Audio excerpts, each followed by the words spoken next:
Hi, welcome back to another 10 Talk Tuesday. I'm Matt from Tubby Tarot. Today I want to show you my Ganesha collection. Now, I've had a couple of people say to me, oh, I love your Ganeshas. I see them in the background. I have always wanted Ganeshas. I love Ganesha. And I thought, you know what, I'm going to pull all my Ganesha statues and I'm going to actually show you them from biggest to smallest, because I've got a big one and I've got a little teeny tiny one and everything in the middle. And if you wait until the end of the video, I've got a surprise for you. I've got one more deity that I'd like to introduce. So without any further ado, let's do this.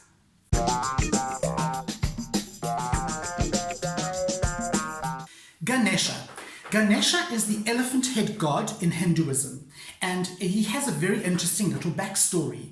He lost his head because he actually fought with his father. His father was Shiva, and Shiva chopped off his head because Ganesha was protecting his mom and didn't want Shiva to watch his mom bathing. So he fought with Shiva, not knowing that Shiva was actually like his dad, and Shiva chopped off his head. And of course, when Ganesha's mom realized what had happened, she freaked out. She told Shiva, "You bastard, you chopped my son's head off, now you have to replace it." And so what he did was, in contrition, he sent his men off into the woods and he said to them, the very first animal you come to that is drinking at the water well, chop off its head and bring it back to me, and we'll use that as his head. And of course, guess what?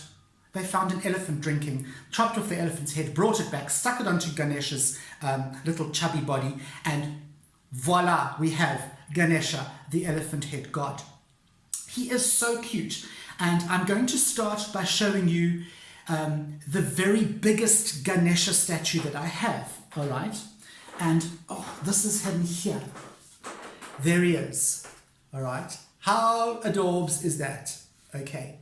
Now, Ganesha, you'll see, has got a little pot belly, okay? He loves laddus. Now, laddu is like a sweetmeat, an Indian sweetmeat, like a little cake, okay? So he loves laddus, all right? And he will accept laddus as an offering. If you offer him laddus, he will accept that.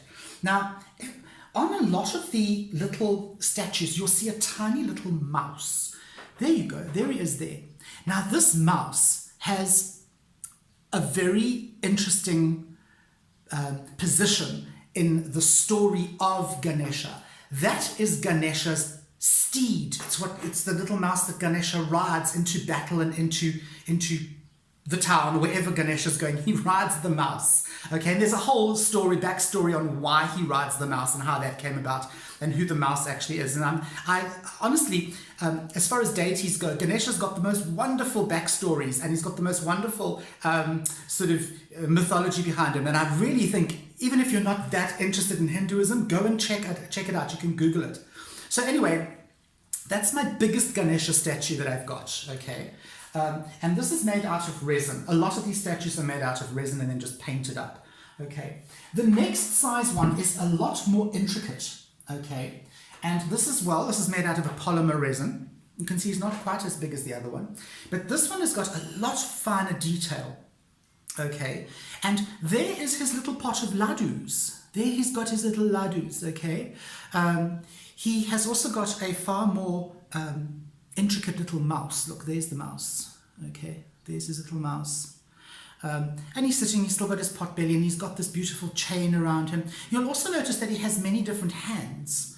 Okay, and the hands hold symbolic things. Like this is the hand of prayer. Okay, and you'll see that he has a swastika on his hand. Now, don't forget that the swastika was actually in use way before good old Hitler took it and abused it. All right, it is a religious symbol in many cultures, but especially in Hinduism. It's a very, very sacred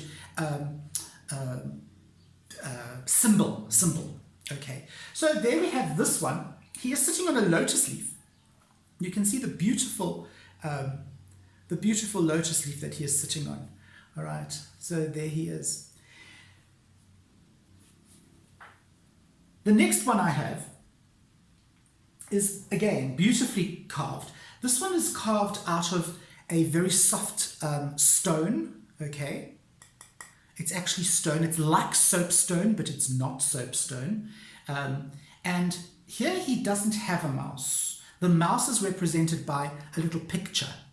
Okay, but you can see now this is an interesting one because this can be mounted flat against the wall. It's completely flat at the back. So this is just really a relief. This is something that you would see in a temple, carved onto a temple wall, okay, and which is why you can actually mount it flat against a wall, because then it would look like it's been carved out of the wall as they do in the temples. And again, he has the different hands. He's got his little hands. He's got his little stick.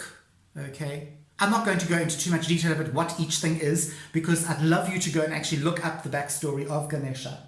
All right. The next size Ganesha I have is a very beautiful one. I bought this one in Johannesburg in South Africa, and he's brightly colored. There he is there. Gorgeous. Now here you can actually see the laddu that he has in his hand. It's a little orange ball of, and that's what they do. They're actually bright orange. They're gorgeous. Oh my God, I love laddus. You can buy them at your local Indian delicatessen or your Indian shop, your prayer shop, or you can actually make them yourself. Go onto Google, go onto YouTube. There are ways and means of making laddu yourself. And you can see, although he's got his hand up in this one, there's no actual swastika in this. But I love this little one. He's also made out of resin. And there's his little mouse. There's the little mouse there. It's so cute. And of course, the colors are beautiful. Look at these colors. This one is done in 360-degree relief. I love him because he's chubby like me. Look at those little bums. And look at the little love handles. Absolutely gorgeous. Eating far too many laddus like I do. And he's just beautiful. The other thing I can just quickly tell you, I can quickly mention, is that in some of the carvings, his trunk goes that way, and in some of his carvings, the trunk goes that way. That does have a meaning. All right, go and look it up. Again, it's quite complicated, and it is part of the mythology. Anyway, so there's that one. This next one that I've got glows in the dark. Okay, and out of all my Ganeshas, I love this one the most. And he's the ugliest, he's the most formless, he's just like a little blob. But I love him the most. Now, one of the reasons is that he actually comes from India. A very good friend of mine brought him back from India for me. And he glows in the dark. So he's got, I call him my atomic Ganesha because he actually glows in the dark. He's radioactive, okay? And he's just gorgeous. And this is, when I travel, if I go away on holiday or whatever, this is the Ganesha I take and I throw him into my bag because he's just resin. He's a blob of resin. You can't really damage him at all. If I had to take this and simply throw it in my bag, you can see it's very delicate. One of the arms might break or whatever. But this one's just a blob. And he's very cool. So I take him with. And of course he shines at night. He's like a little bedside lamp. Okay, gorgeous little one. The next one I have, and these are two that I bought. They're very similar in size. I bought these when I was in Bali. Okay, this is the slightly bigger one. Let's put them like this. This is a slightly bigger one, and he's got these. You'll notice that some of them, the ears stand out like a little bat's ears. Okay, and in some of them the ears are sort of long and droopy. This one's ears are my best. He looks like, I don't know, he actually looks like one of those things from Gremlins, you know, the little gremlins. He actually looks like he's got gremlin ears. So he's just cute. This one's made of plaster Paris and it's just very quickly painted. You can see there's very little form. And then this one again is made out of resin. And again, it's an El Cheapy, but I just loved him. I loved just the colors and I loved the gold and the red. So I've got those. Then I have my mini to micro ones. This comes all the way from India. This is solid brass. And this one comes from India. And it is, again, not formed very well, but it does come from an ashram in India. And the lady who brought it back for me many years ago has since passed on. And this reminds me of her. This reminds me of her, and it just reminds me of the fantastic biryani and curry I used to get when she was around. She used to always bring it around to my work, and this has an enormous amount of sentimental value for me. And so I really treasure this little Ganesha. There he is there, and he is in brass. Okay. Then I have this one, which I bought at my local prayer shop, and he's bright gold. Okay, there he is. I'm trying to put my hand behind him so that you can actually, oops, he doesn't want to stand, but there he is there. Okay, he's gorgeous. He's got all kind of jewelry and little sparkly bits on his head, and he's just gorgeous. He's incredibly, I call him my trashy Ganesha because he's so over the top. He's so gold, and he's so so trashy. I absolutely love him. He's just really, really cool, and he cost me like a couple of bucks, you know. So there's that one. Then again in Bali, I bought this little one, and I don't know if you're going to be able to see him. He is actually a bead. He's got a hole that runs right through him. Can you see there? I wonder if you can see. I'm trying to get you to see. There's a hole. And he's actually a bead that you can string up onto a whole lot of different things. And there he is. He's so cute. He's black and gold. You can see there's his little trunk, but very formless. I just loved the fact that he was a bead, so I had to buy him. And again, I think I paid like a couple of cents for him. He was so cheap. So I've got him. Then I have, if you notice, they're getting way, way, way smaller. Then I have this little one, which I don't even know what this is made out of. I think it's some kind of very cheap plastic. You can see he's also like a tarnished gold. Okay, and I got him in a prayer shop as well here in Durban, my hometown. Okay, he's very cute. And then my teeniest one, he's actually made out of lead. He's very heavy. And he's just got the one little, I call him my third eye Ganesha because he's got the one little gemstone at the top. Okay, it's probably just plastic, but I like to think of it as my little diamond in the rough Ganesha. Okay, there he is there. Very, very cute. So that is my entire Ganesha collection, guys and girls. And now, because you've been so patient, I want to show you something that many people have commented about, and they've all asked me, please can you show us your statue that isn't behind you? And I know which statue you're talking about, and it is this one. It is my Shiva statue. And I'm going to try and pull as far back as what I can. Because Shiva's, you can see, he's pretty damn big. Okay, this is Shiva. He's made out of resin and he's hand painted. Each one of these are hand painted. They are made in India and they are sent all over the world. They're exported. They are very, very expensive, and they are very, very beautiful and very intricate. And you can see that it's just, this is my absolute, the star of the show, you know. He really is. He sits in pride of place in my reading room.